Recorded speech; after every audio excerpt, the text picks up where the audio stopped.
State Council on the Arts. I am a Grants and Artist Services Associate, and this year I've been doing a lot to run our individual artist grant programs. So welcome. Today we're going to go over our General Operating Support for Artists grant, and let's get going. All right. So our agenda for today is we've got those introductions out of the way already. And then we're going to talk a little bit more about what is RISCA. We're going to go over our grant programs that we offer, the grant process from application to notification, some important rules, our top five, which actually might be top seven now, grant writing tips, top five more frequent problems that we encounter. We're going to walk through the application itself for this grant, review evaluation criteria, and then talk a little bit more about how you can get help if you need it. All right, some quick housekeeping. I believe most of you are already muted. Thank you so much. Please stay muted until the end of the session when we're going to have an opportunity for questions. We do have closed captions available for anybody that might need it. That's going to be one of your options in Zoom. Um, just so everybody knows, we are recording this session, which is going to be super helpful if you need to go back later and review any of this information. It's all going to be on our YouTube page. And then again, we're going to have an opportunity at the end of the session for questions. So hold on to those questions or feel free to drop them in the chat down below. And if I can get to them, I will, but if not, we'll get to them at the end of the session. All right. So a little bit about RISCA. So here are some of my lovely colleagues. These are all of the program directors at RISCA. So we have Sarah Leonard, who is the deputy director. She runs a lot of our programs for organizations. We have Elena Calderon Patino. She is our arts and cultural sustainability program director. Molly Flanagan, the Senior Director Policy and Arts Programs. Seamus Hames, who leads our arts education programs. And then Anissa Rayouf, who is the Arts and Health Grants Program Manager. All of these people run the rest of RISCA's grant programs.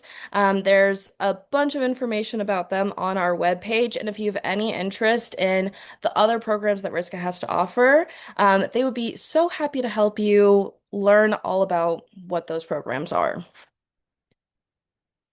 Moving on. So, what is RISCA? So, RISCA is the Rhode Island State Council on the Arts, which is a state agency supported by appropriations from the Rhode Island General Assembly and grants from the National Endowment for the Arts, a federal agency. We provide grants, technical assistance, and staff support to arts organizations and artists, schools, community centers, social service organizations, and local governments to bring the arts into the lives of Rhode Islanders. So, about this funding cycle for the GOSA grant, the due date for this grant is September 1st, 2026. The applications are already open and available for you to begin applying. You can expect to be notified about your award and whether or not you are awarded in early January of 2027. Tentative, if we can get to you that information to you sooner, I promise you we will.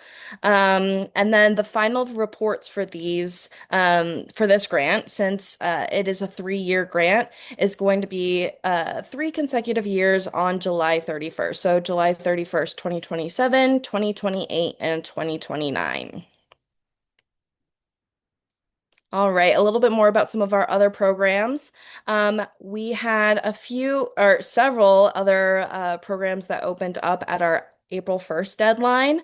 Some of those being our Make Art Grant, Community Engaged Project Grant, Folk and Traditional Arts Fellowship, and Folk and Traditional Arts Apprenticeship. Those are all individual programs for artists. And then opening up soon on August 1st, we have our Artist Open Studio Tours. For organizations, we also have a handful that were open at our April 1st deadline. That was Project Grant for Organizations, Arts and Health Grant, Project Grant in Education, and then at the same time that we have our General Operating Support for Artists grant, we also have General Operating Support for Organizations. So that one's also open right now. And then we also have the Cultural Facilities grant. So again, some of those other lovely people that you saw earlier on run a lot of these other grants. And if you have any questions about them, again, we've got a lot of information about that on our website. And if you have additional questions, any of those friendly faces would be happy to help answer those questions or point you in the right direction of who can help you answer those questions. And if you've got questions about Make Art Grant or Community Engaged Project Grant, I'm happy to answer any of those questions about those. All right, so now going over GOSA specifically.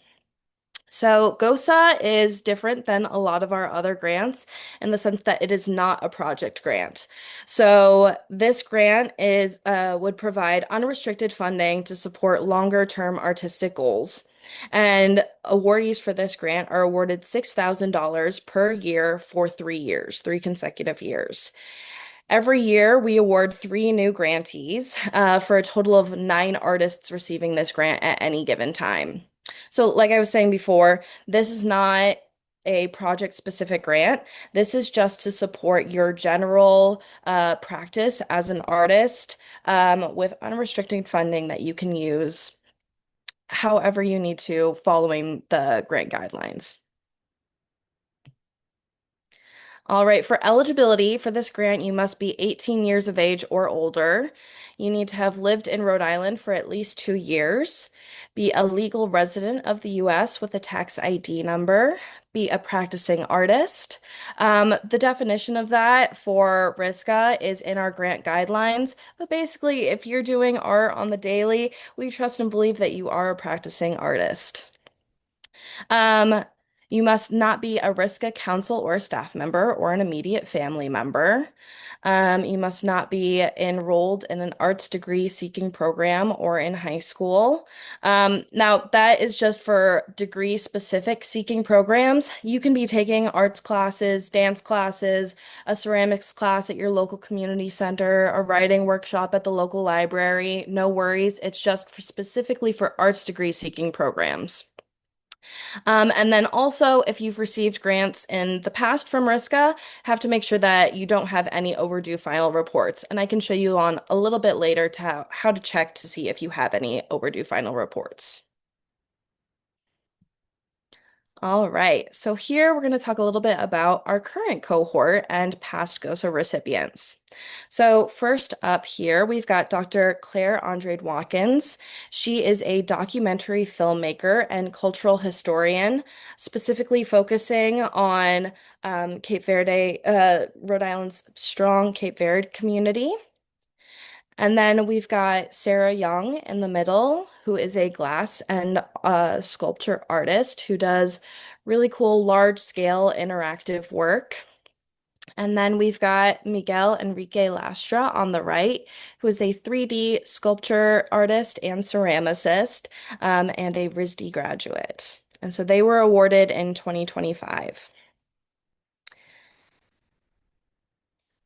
Next up, we've got on the left, Louis Harada. Oop, gotta go back. There we go. Louis Harada. She is a printmaker who makes art inspired by her culture, often centering around the experience of Japanese people who were in internment camps in World War II.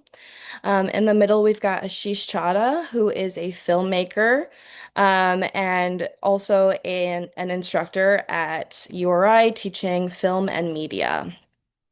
On the right, we've got Laura Satilia, a local music composer and cellist and educator. And so these are some of the lovely people that have been awarded in the past. You can find some additional information about them on RISCA's website and the work that they're doing. But everybody in these cohorts has work that's deeply rooted in Rhode Island and they are all deeply embedded in the Rhode Island arts community and all just generally really, really cool people doing really cool work. All right, moving forward, talking about the grant process. So, for the application process, I've got a few little pointers here. So, first off, you're going to want to make sure that you carefully read the grant guidelines. That might seem obvious, but I think maybe 50% of the people that apply for this grant don't do that. So, number one, please make sure that you're thoroughly reading all those grant guidelines. We're not hiding anything from you. We've got it all listed right there for you. You can find that on the Riska website. And again, we're going to go over to the Riska website later on, and I could show you how to find all of that. Next up, you're going to create a profile in Foundant, which is Riska's online grant system. And then as you're going through your application and working on it, you can ask questions and get support if you need. My email is always open to you, and I'm happy to answer any questions that you have. We also have a handful of drop-in office hours for application support coming up that you can register through on our website or register for through our website, which is a great opportunity for you to ask questions as you need. Next up, you're going to gather your work samples and support materials and actually write your application. Uh, please make sure that you're hitting submit before the deadline. The deadline for this grant is 11:59 p.m. sharp on September 1st, and we are not able to accept late applications for any reason. It's just not one of our capabilities. So please make sure, especially if you have that grant saved in draft, that you're making sure that you hit submit before the deadline. Highly recommend doing it several days before the deadline, but also if you are doing it 5 minutes before the deadline, know that you are not alone. A lot of people are doing that. And then the last thing you just have to do is wait. Um, like I said before, you can expect to hear from us in early January of 2027. Um, and we will be going over a little bit more. Okay, yes, going over the evaluation notification process. So after you hit submit, there's some things that have to happen on our end. After you submit your applications, our staff, which will mostly be me, will review all of the applications for eligibility and completeness. All of the eligible applications will then be sent to our panel, and the panelists will read and score applications at home. Typically, panelists are responsible for about 25 applications. And for this grant, which is different from a lot of our other individual artist grants, there are two rounds of panel. And so we receive close to 200 applications for this grant. The first round of panelists are going to go through all of those applications that are eligible, and then the top 20 applications then get reviewed by a second round of panelists that's completely different than the first round of panelists to then select for recommendations for funding. After that, the grant decisions are made. Staff will then summarize panel comments for the recipients of this grant only. So if you've applied for our Make Art grant or our community engaged project grant, you might know that every single applicant for those grant programs receives panel comments and feedback. We are not able to do that for this grant because it's just a much higher volume of applications, and we're not able to write up really nice panel comments for everyone for this grant. So only the three recipients of this grant will be receiving panel comments. However, if you have questions, again, my email is always available to you. If you need to talk about your application or you have questions later on, just pop into my email and I can talk to you about it. Um, Next, the council will review and approve the panel recommendations. After that happens, we will notify you via email through our grant system. So the email will come directly from our grant system. Sometimes those emails wind up in your junk mail, so please make sure that you are checking first of all, checking your email that you provided on your application regularly. That's going to be our main way to contact you, and we may need to contact you a few times after you hit submit. Um, and so please make sure that you're checking that email regularly and checking your junk mail just in case one of our emails went to the wrong place. If you receive a grant, you will then register for Ocean State Procures and complete your grant contract. Once your paperwork is complete, we will process the payment, and it takes a minimum of 8 to 12 weeks after you submit everything for the check to arrive. We wish it didn't take 8 to 12 weeks. We wish it took much less time. But that's just one of the fun things that we deal with state bureaucracy, that once it's out of our hands, it might take a little bit longer than we would like for the check to arrive in your mailbox. But just be patient, wait 8 to 12 weeks. If it's taking longer than that, definitely reach out to Riska because we will make sure that you receive that check. So again, we're just always here to help you. Always reach out. Don't be afraid to send us an email. Um, if you receive funding, you'll then report back once a year using Riska's final report form. That's another thing that will pop into your email. So again, make sure you're checking that. Um, this final report form lets us know what you're up to, how everything's going with the grant, and also will act as a prompt for the next year's payment. If you don't get the grant, um, like I was saying earlier, last year we received close to 200 applications for this grant, and we only are able to award 3 people every year. So please know that the amount of applications in general, but especially excellent applications, vastly outnumbers the amount of funding that we have available. Um, we wish that we could provide way more than we're able to. Um, but eh, the funding is what it is. But so many applications for this grant are absolutely excellent. It's very competitive, and everyone is just wonderful. So the panel for this, for all of our grants, is different every single cycle.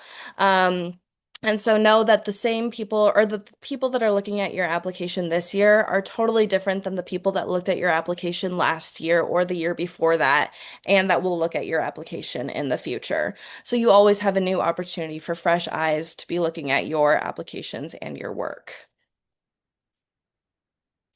A little bit more about our panelists. So GOSA has between 12 and 20 first round panelists. It just depends on how many applications we have. And we have 5 second round panelists. So in the first round, 3 panelists will review your application. They'll score it. And then in the second round, 5 panelists will review your application. All of our panelists are very carefully selected professional artists and culture experts from around the world, often working artists, educators, presenters, curators who have a lot of experience looking at art, critiquing art, providing detailed feedback. And are just really excellent professionals in the field that we trust to be reviewing your applications. Approximately half of our panelists live or work in Rhode Island, and the other half are from around the state or from outside of the state. So again, people from all across the state will be looking at these applications and providing you with your scoring. All of our panelists are over the age of 18. Panelists can serve on RISCA panels once a year for 2 years, but then they have to take a year off. The panels that they serve on in that 2 year period, if they do, must be from 2 different grant programs. So you're never going to have 2 people looking at Make Art Grant twice in a 2 year span. All of our panelists participate in a training covering the logistics and of the grant program and the review process. The RISCA staff does not make any funding decisions, and we do not evaluate your applications. So that's another one of the reasons why we're able to help you through the application process so much is because we don't provide any of the scoring or make any of the funding decisions. So truly, whatever questions you have, if you are wondering, whether a support material is a good idea or not, or if you want somebody to look at an idea that you have, we're happy to look at that. Our opinions do not affect the funding of your application at all. And another thing is we are always looking for people to serve on panels. If you are ever curious or interested in that, please let us know. We have a lot of grant programs and they're running all year round, and we constantly need panelists. I think it's a really great experience, especially if you are writing a lot of applications to kind of see what things are like on the back end, and also read a lot of applications and kind of see what makes an application a good or bad application. It can help a lot with your future applications that you write. All right, so some of our frequently asked questions. Partial funding and declining the grant. So for some of our other grant programs, we provide the option to receive partial funding. And we do not do that for this grant. You either get the full grant or you do not. You are able to decline this grant if you are awarded for any reason. Nothing bad will happen. Panelists won't be able to see it. It will not impact your future applications at all. I promise we don't hold a grudge. We want you to receive funding in the future if you so desire. So if anything happens, life happens, you can decline it. Nothing bad will happen to you. If you do receive the grant, you must remain in Rhode Island for that full 3-year period. Um, However, again, we understand that life happens, and so if you do end up moving out of the state, that's totally fine. You will not receive the remaining payments, but you will also not have to return any of the funding that we've already granted to you. Once we've given you the grant funds, that's yours.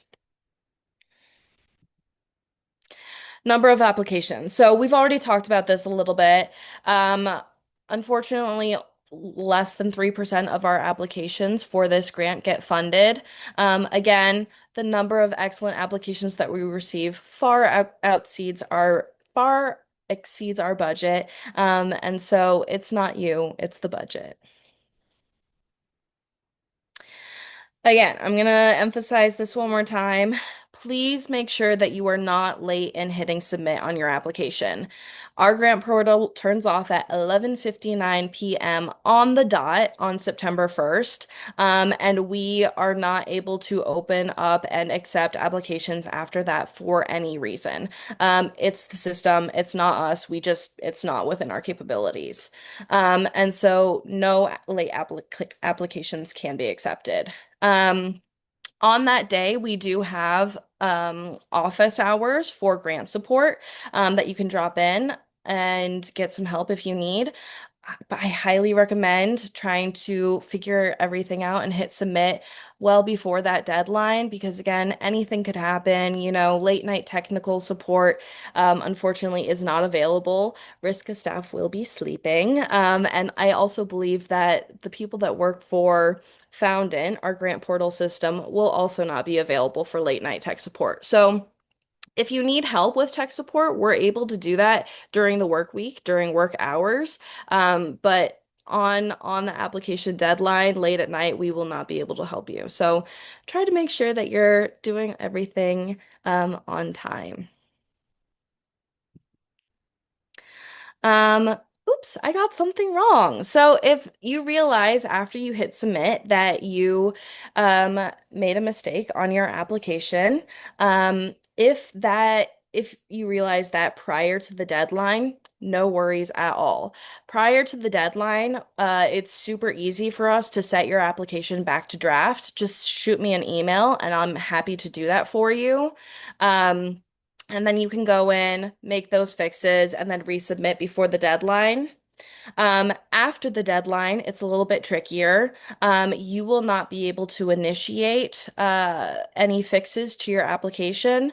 But there is a chance that if it is a minor fix, such as uploading a file in the wrong format or something else of that sort, that's something that's minor and not substantive, we will contact you via email, so another reason to be checking that email regularly, and then you'll have the opportunity to fix that. Like I was saying, no substantive changes can be made to your application after the deadline, including any changes to the narrative. If your application is not eligible, or if we have any questions regarding your eligibility, we will also be contacting you via email. All right, so yes, top 7 things to do.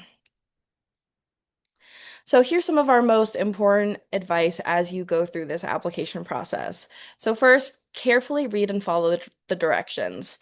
So something that I was mentioning before is often we receive people that are uploading files that are in the wrong format, things like that. All of those directions are listed on the application very clearly for you. If you have questions about any of those, again, feel free to email me, but just make sure that you're carefully reading through so that we can avoid some back and forth over email later on of me having to help you fix some of those errors that might be made.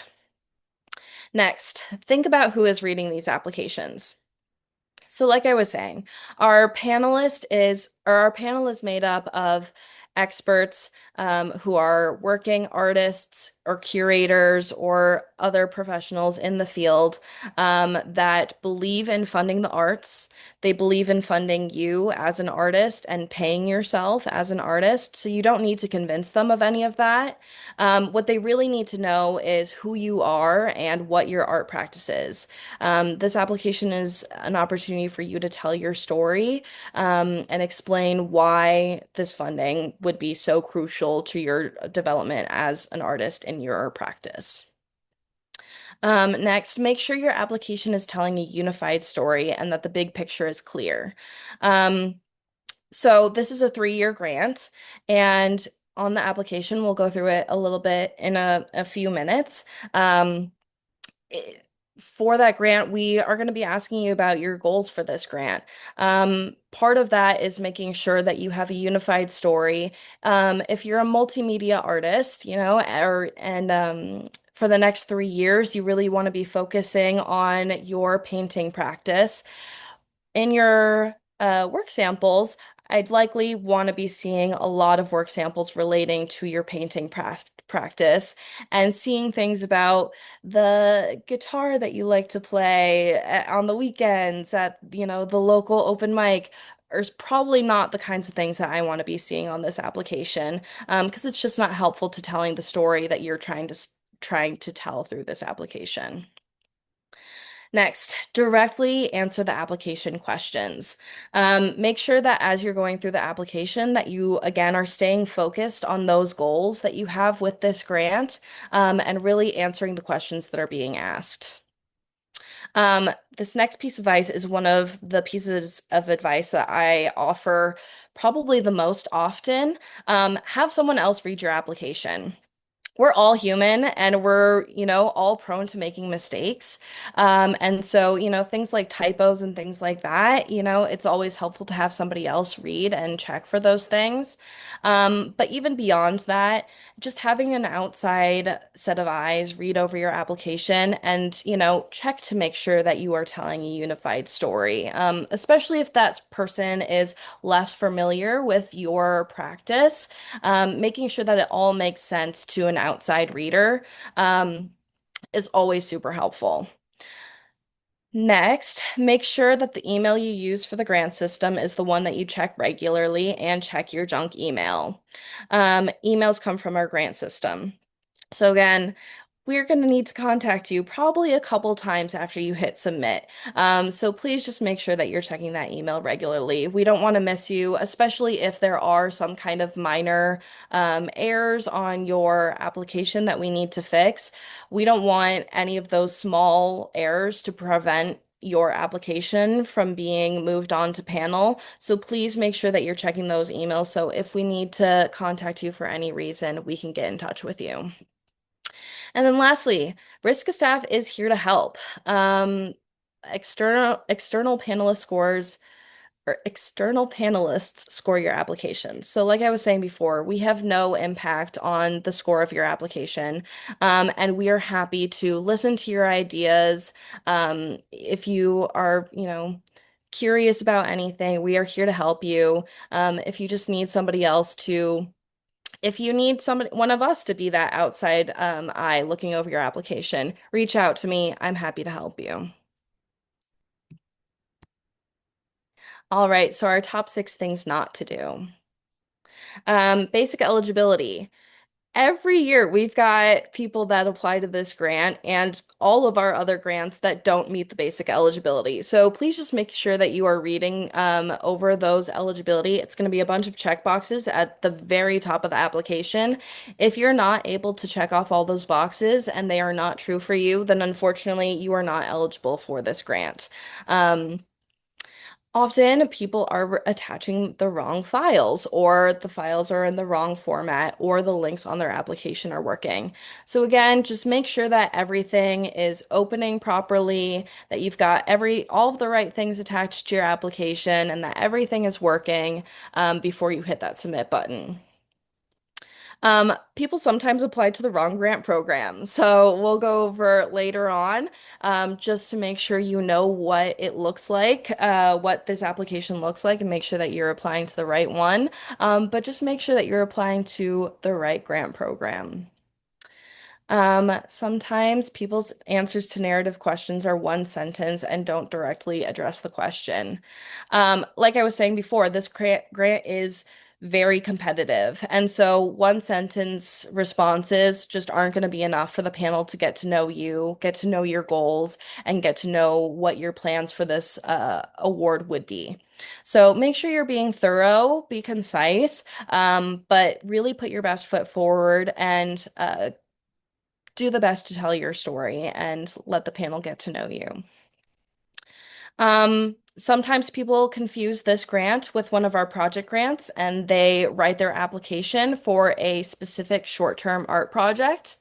Now, that can be definitely be one of the things that you do with this grant. As part of that 3 years, you can be working on, maybe a series of smaller short-term art projects. But make sure that your application isn't completely centering around one of those smaller projects. Again, you want to be telling the story of what you're going to be doing with this grant award and how it's going to impact your practice for the next 3 years. And then lastly, application doesn't follow the program guidelines. Again, we've got those guidelines all detailed out for you on our website and on the application. So just make sure that everything in your application adheres to those program guidelines. All right, so now we are going to leave our PowerPoint and we're actually going to head over to the Risca website so I can show you around here a little bit and then we're going to walk through the application. So this is the homepage of the Risca website. We've got a whole lot of helpful information on here. We've got, some helpful tips and tricks. We've got all the information that you would ever need about any of our grant programs. We've got some things on our calendar here, including those application support office hours that I was mentioning. We have a handful of those set up almost weekly up until the grant deadline. And so if you ever have questions that pop up that it would be helpful to talk directly to a person instead of over email about, happy to do that in these application support sessions. So to get to the GOSA grant, you're going to go over to this bar over here, go to grants. We're going to click on our grants and scroll down. So this top section here are all of the grants that are currently open right now. Below there, we've got our other grants that you're welcome to click on and read a little bit more about if you're curious about any of those. But up here, you're going to click on General Support for Artists for our GOSA grant. All right, so here we've got our program overview and all of the information that I was just going over, as well as eligibility, funding rules and restrictions, some helpful tips and tricks, and then any other information that you might need for this grant. You've also got my little face over here, as well as ways to contact me. Again, I'm happy to help you, so reach out if you need anything. And then up here, we've got helpful links on the right-hand side of the screen. We've got our grant guidelines that I've mentioned a few times. We also have a PDF of our application questions. If you just want to look at the questions before actually opening up and starting your application, you're welcome to do that here. Below that, we've got our rubric for evaluation criteria and scoring. And then below here, we've got a link to our work sample list template. Now, this is a required template, which is also included on the application itself. So as you get to that point in the application, please make sure that you are using this template. Otherwise, I'm going to have to email you and ask you to transfer all the work that you've already done on a different list into this list. So best to just use it from the get-go. And then lastly, in that section, we have the link to our online application. So we're going to click on that now. All right. Now our individual grant portal now looks different from our organization's portal. They used to look identical and people would get them switched up often. But still, if you just want to make sure that you're in the right place, make sure you see that word individuals and you'll know that you're in the right grant portal. I'm actually going to switch to a different email. So here, if you have applied for any of our grants for individuals in the past, you likely already have an account in Foundant. You can definitely still use that account. If you forgot your password, easy to reset it right there. I'm also able to reset your password for you. So if you're struggling at all, just shoot me an email and I'd be happy to reset your password for you. If you have never applied for a grant with us before, you can go ahead and create a new account right here. I'm going to go ahead and log in. All right, and this is my account under my alias Marisol Ramirez that I forgot I set up. But this is the home page of the grant portal. So this is likely what you'll be seeing when you open up the page. If you've applied for any of our grants in the past, you could see information about that over on the right-hand side under historical. And then you could see the general operating support for artists application right here. Under upcoming, like I was saying before, if you've applied for one of our other grants in the future and you have received funding, every one of our grants for individuals requires a final report. So after you've done all of your project and everything's done, you have to complete a final report. If you have any final reports that are outstanding and have not been completed, you can find those here under this upcoming tab. So good to make sure that you have none of those outstanding. Otherwise, you won't be eligible for this grant. So just make sure any of that's completed. If they're super old, don't worry. That happens. It happens sometimes. Send me an email and I'll be able to open that back up for you, and you can complete it. As long as it's completed before you apply for this grant, you'll be fine and you'll still be eligible. All right, so opening up the GOSA grant. Ooh, actually, gonna go back over here. This is just here because I've already opened up this application before. If you have not opened up the application before, you're actually gonna go up to the top here and you're gonna hit apply. And so these are our two applications that we have open for individuals right now, or actually teaching artist roster. And general operating support for artists. So we're just focusing on GOSA today. So you can go ahead and hit apply over here. All right, we're going to hit apply again. And then now we are in the application. So at the very top of the application, you could see all of your own information. Again, just make sure that email is one of the ones that you're going to be checking super regularly and that all of the rest of this information is accurate. Moving on, we've got some of those links that were available on the website are also available here. We've got the guidelines PDF, the rubric for evaluation criteria, and that same required work samples list template. Under there, we've got our eligibility checklist.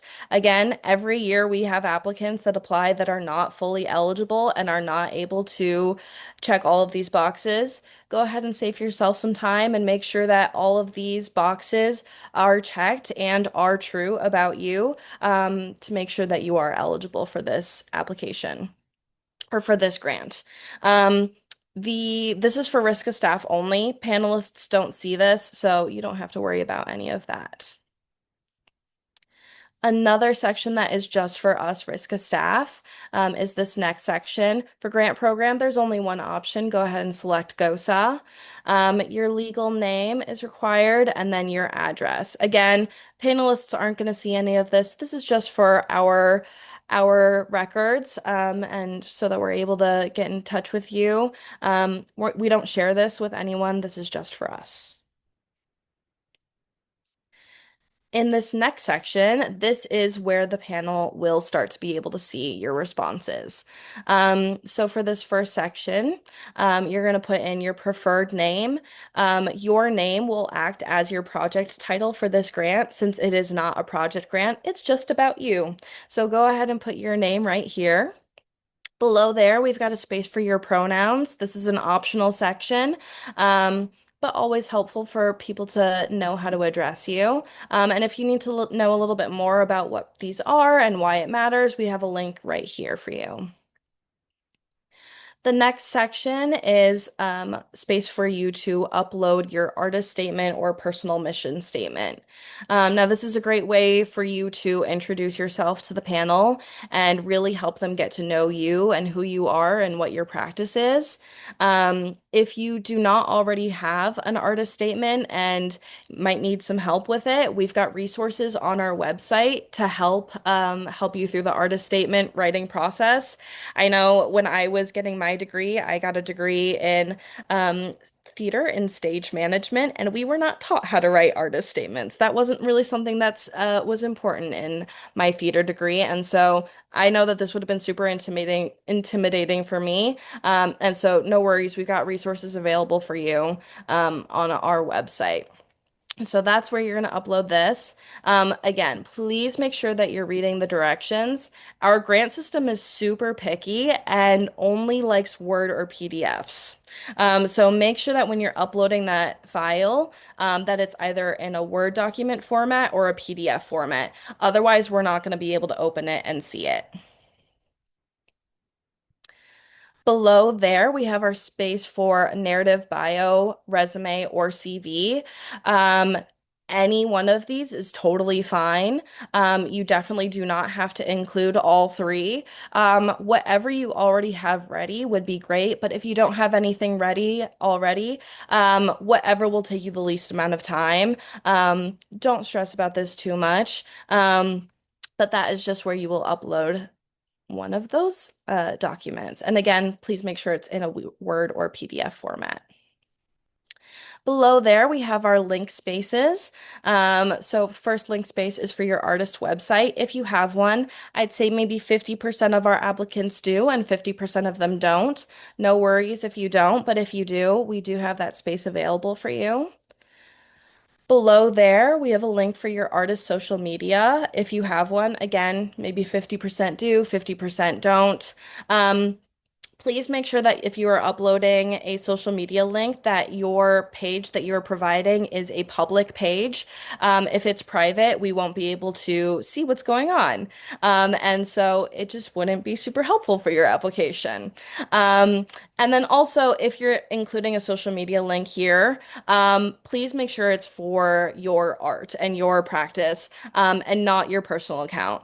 As much as I would like to get to know you and learn about the hike that you went on last weekend or see cute pictures of your cat, that's just not going to be helpful for our panelists as they're reviewing your application. So, unless your personal social media is heavily dominated by your art, I wouldn't include it here. Then our last link space is for a Creative Ground profile if you have one. Creative Ground is a great free online directory that's managed by the New England Foundation for the Arts. It connects artists, arts and cultural organizations, and other entities, and is a great way for you to just put your presence as an artist out there, and is an excellent resource. But if you do not have one, again, no stress, just don't include it. But I do recommend checking it out if you are a practicing artist in New England. Can be super helpful. All right. Next up, we have another space for an attachment. This is going to be for that work samples list that I was mentioning before. Again, please make sure you're using the template. It is a required template.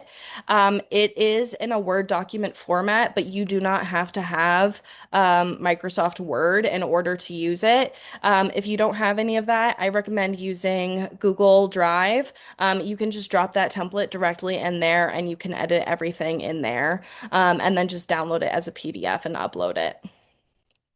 Um, the work samples list template is going to work hand in hand with the work samples that you attach to this application. There's going to be a space for you to tell us what the work samples are, how they were, or information about, title, year, medium, all the other technical details. And then there's also a space for you to provide a little bit more context about what those work samples are, why they're important to you, why you want to share them with the panel, and maybe information about how they're meant to be experienced. All right, and then now talking about the work samples themselves. Again, please make sure you are reading the directions fully here. This is another one of our areas where we receive the most mistakes. So for your work samples, you may submit a maximum of up to three of the following: up to 10 images, up to 15 minutes of video, up to 15 minutes of audio, and up to 30 pages of writing. So again, you can submit a maximum of three of these. Please do not submit all four, otherwise I'm going to have to email you to fix that. Um, and, this might seem like, oh, well, I can attach a whole bunch of stuff to this application. Well, yes, you can. It's not always to your benefit to upload as much as possible, because that does end up being just a lot of content for our panelists to get through. As a reminder, each panelist is reading about 25 different applications. So if a panelist is reading 30 pages of writing and listening to 15 minutes of audio and watching 15 minutes of video, that can be a little bit hard for them to get through. So, really try to stay focused on what is most important for you for this grant to convey to the panel, and what best supports your narrative of this application. Then all of these work samples that you're providing here, you're going to put those into a Google Drive folder, and then you're going to provide the link to the Google Drive folder here. When you do that, please make sure that you're checking the sharing settings of that Google Drive folder. We often have people that upload links that we're then not able to access because their privacy settings are restricted. So please make sure that the link is either public or password protected. If you don't want it to be public, totally fine. Just put a password on it and then provide that password for us right here. All right. Now moving on into the narrative of the application. So this looks different from our application. If you applied a few years ago, we did a little grant or a little application reset, and things look a little bit different now. So we've got three different narrative question boxes for you here. The first one is artistic career goals and milestones.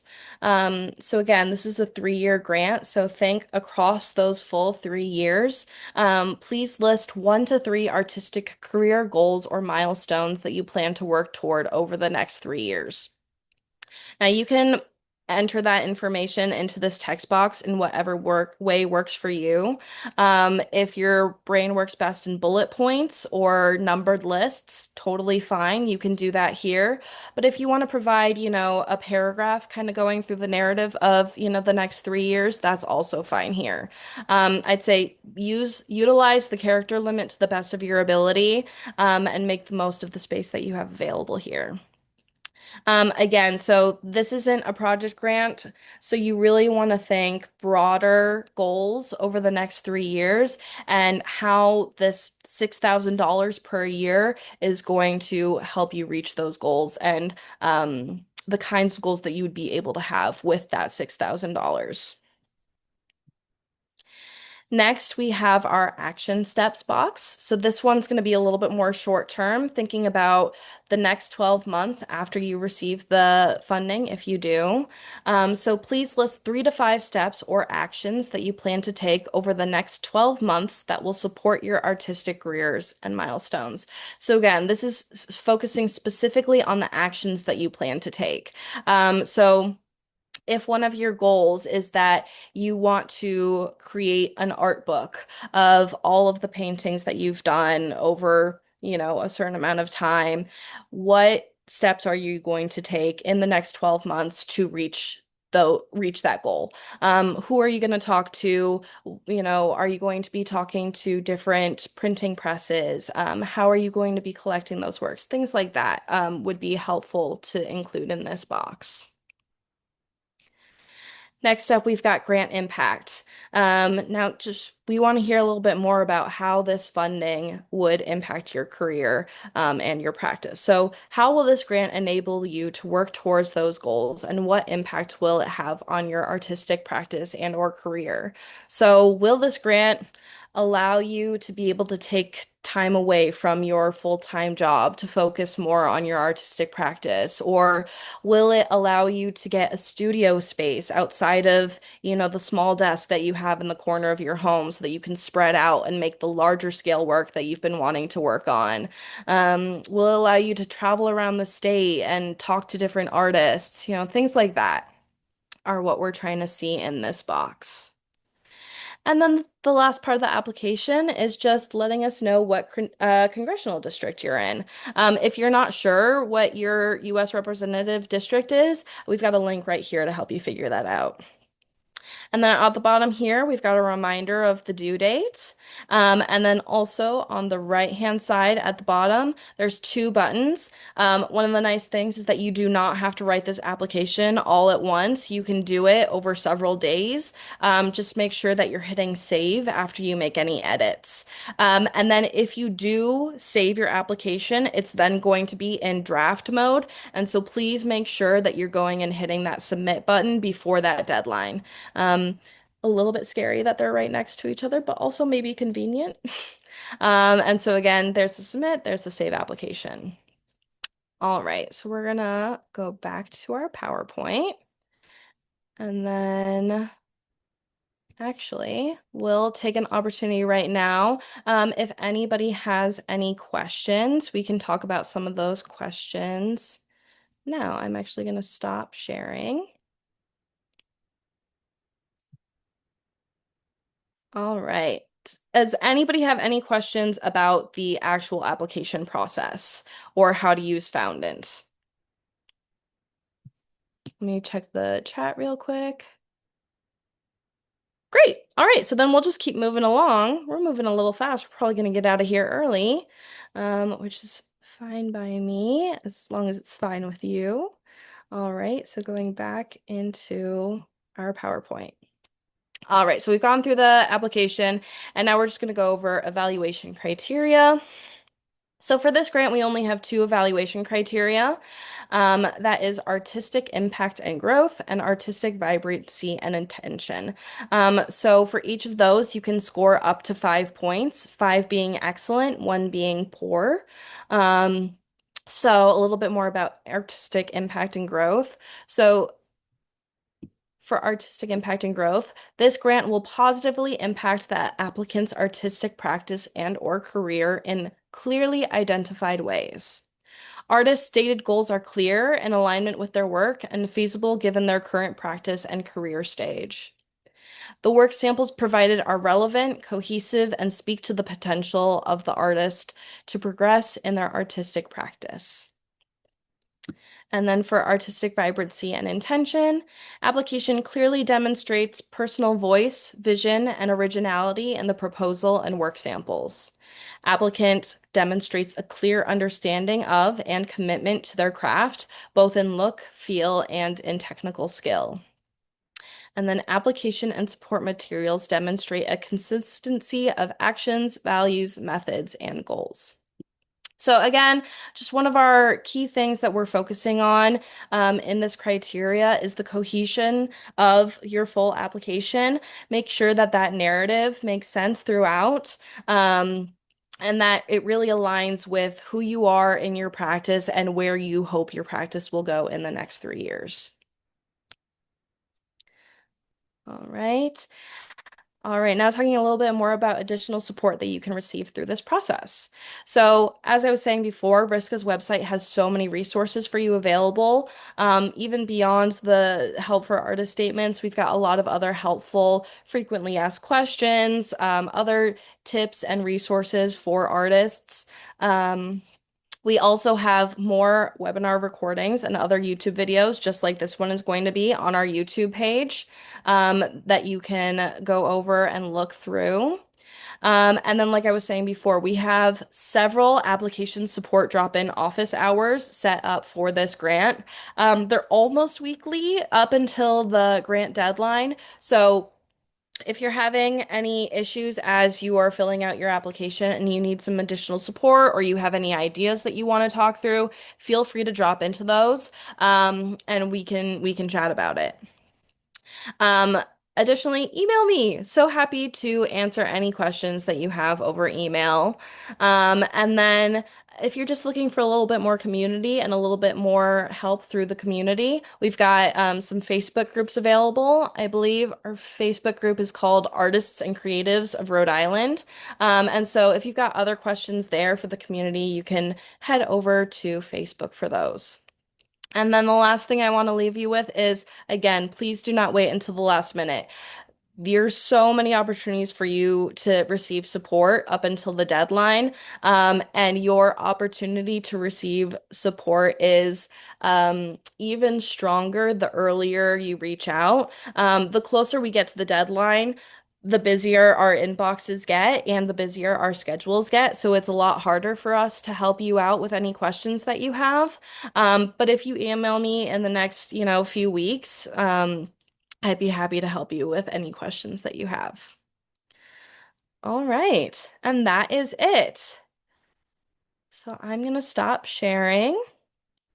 And if